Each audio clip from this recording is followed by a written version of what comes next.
He's back, baby! Ladies and gentlemen, I am back with my dog making noise in the background. Oh no, Kenji's peeing! Why did he start peeing in his cage? My dog literally started peeing as soon as I pressed record. So like I was saying before my dog decided to pee in the house, I am back to making videos. I was gone. Half of me wanted a break. Half of me wanted to just focus on one thing at a time. And then 2 months went by and I didn't realize that, which is completely my bad. Now we're back on doing our personal things so my mental health doesn't go down. It was my birthday about a month ago. It was August 15th was my birthday. I was gonna make a video, then I was depressed on my birthday, so that was fun. But happy birthday to me, I guess. From the 15th of September, August to the 15th of September, I'm gonna say it's my birthday month. So with all that birthday talk being done and updates, I just wanna say this is a video about 5 lessons that I've learned up until my 25th birthday, or 5 life lessons I learned by my 25th birthday. That is such a better title. One of the crucial lessons that I've learned is there is nothing but up from rock bottom. That simply means that once you've failed at something, like there's no reason to dwell in it.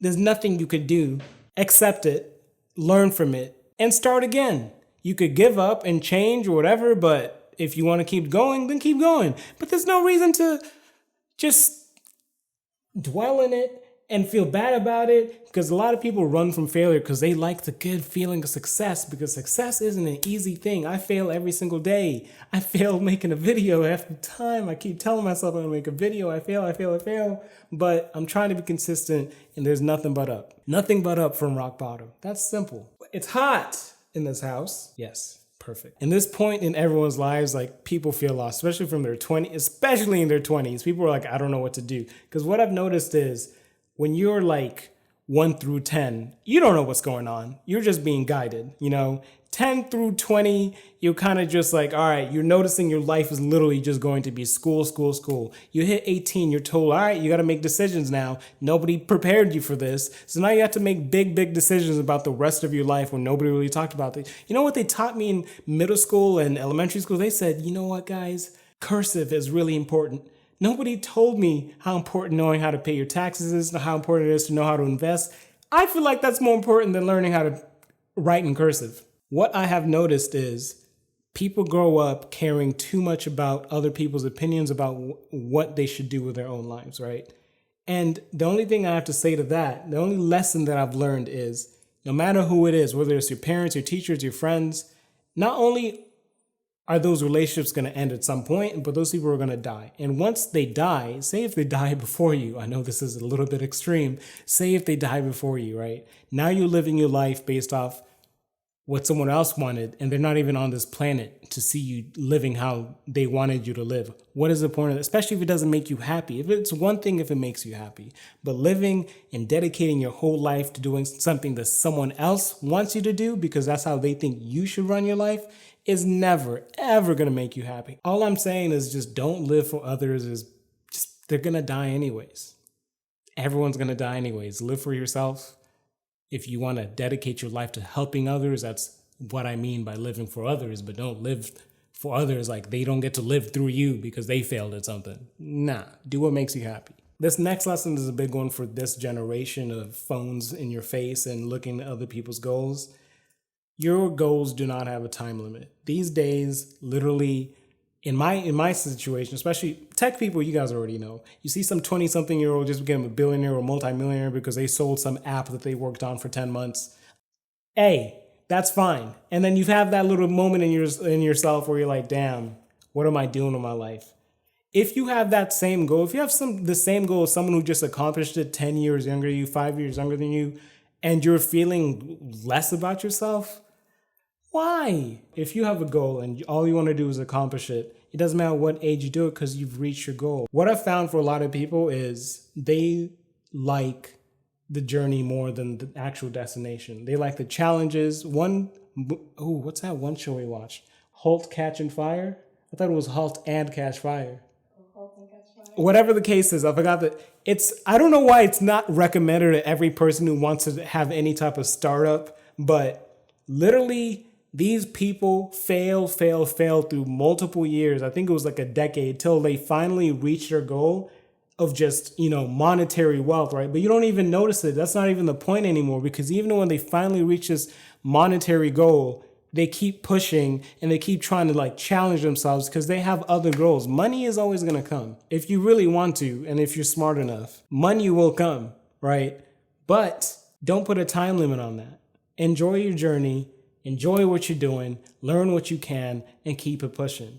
Don't compare yourself to some kid who's on Instagram with their Lamborghini that they bought for themselves. Little do you know that their parents invested thousands of dollars in their idea, so it works out a little bit faster. Example, Amazon. Man had mad connections to make that first investment, and then look at him now. Must be nice to have a family network who could just give you, I would think it was like $100,000 his family gave him. I think. It doesn't matter. It still takes vision, but still, it must be nice. Ooh, the most crucial lesson for myself, what I've learned, especially from this, I learned this from YouTube, is you have to be honest when you're not good enough. And what I mean is you can't blame everything else around you when things aren't working out. Sometimes you're the problem. You can't get better if you are not honest with yourself about your weaknesses. If you honestly think everything you put out there is the greatest thing ever, and you have no capability of looking and like, okay, where can I grow? What can I do better? And if you always think that everything you put out is the best possible thing on the planet, which it's not, but if that's what you need for confidence, fine. But it's also lying to yourself, because it's not. If you want to grow in some type of skill, you have to be honest with yourself. And that doesn't mean trash everything you do. That doesn't mean be extra hard on yourself to the point where you don't even enjoy what you create or what you do. No, you can still enjoy things, but a part of getting better at a craft is also knowing what your weaknesses are so you can get better. That's part of the journey. You will enjoy things so much more. And then you'll stop thinking everything else is everyone else's fault. When my videos don't do well, I'm just like, I must have did something, or sometimes it's the algorithm, yes, but I know there's 1,000 other things I could be doing. It's just, I don't feel like it. I could be editing the life out of these videos. I just don't feel like it. My last and most simple lesson that I could give you guys, or that I have learned, is learn from everybody's mistakes. Everybody knows that comment where you're supposed to learn from your mistakes, obviously.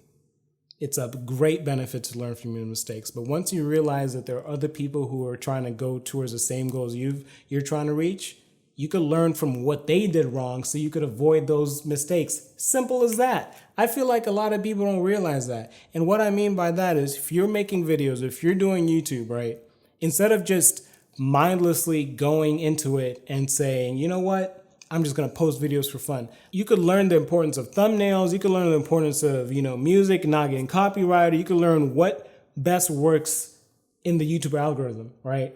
And the best way to learn that is just by searching it up, because someone out there has tried what you're trying and they're figuring out the system. Someone out there is way ahead of you in knowledge. So learn from them.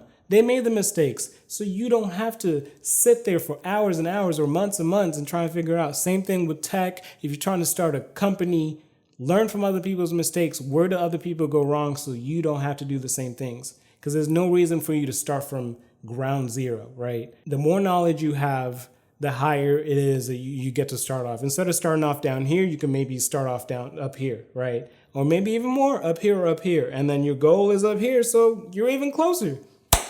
That's it. That's all I have to say. Wow, 13 minutes. I made good time, actually. I just want to say thank you all for watching. Thank you all for supporting. Might go harder on these YouTube videos. I made 50 videos on this channel already, just sitting talking. Like, I could do more, but I don't want to just sit and talk. So let me know what you guys want to see.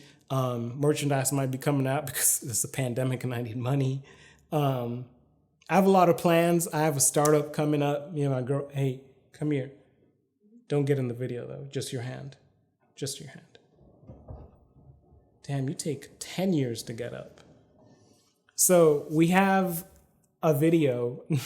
So we have a company coming out. We're starting it. We've been coding it up, taking our sweet, sweet time. But I hope it works. And it's to help the community as much as possible. It's to help you guys learn. That's just a little hint. You're supposed to be going like this. Okay, you say something. Anyways, God, you gotta go tan. You gotta go outside. You haven't been outside in like 10 days. You gotta hit the sun or something. Anyways, thank you guys so much for watching. I appreciate all your help. I appreciate you guys commenting and checking out, and I'll see y'all soon. Peace. Anyways, with that being said, I know I left you guys on like a cliffhanger, not really. The giveaway, as an update on the giveaway, I ended up needing my laptop. This isn't a scam, by the way. Otherwise, I would just never mention the giveaway again. I swear to God. I ended up needing my laptop for work. What happened? So I have a new laptop and I updated it to like a beta program that Apple has. That messed up my Xcode, so I couldn't code for work and upload the application that I needed to and test how I needed to for work because you needed an Apple ID. I couldn't log in with anything. So I was like, thank God I have another MacBook that's still waiting to be given away, because I was slow on it, so I ended up having to use it and it works on mine. So until Apple fixes that situation, I'm gonna have to hold on to the giveaway. Again, I'm updating you because I don't want you guys to think I'm scamming you or something like that. I don't mind giving away a laptop I never touch, except for this month. Apparently, I actually do need it.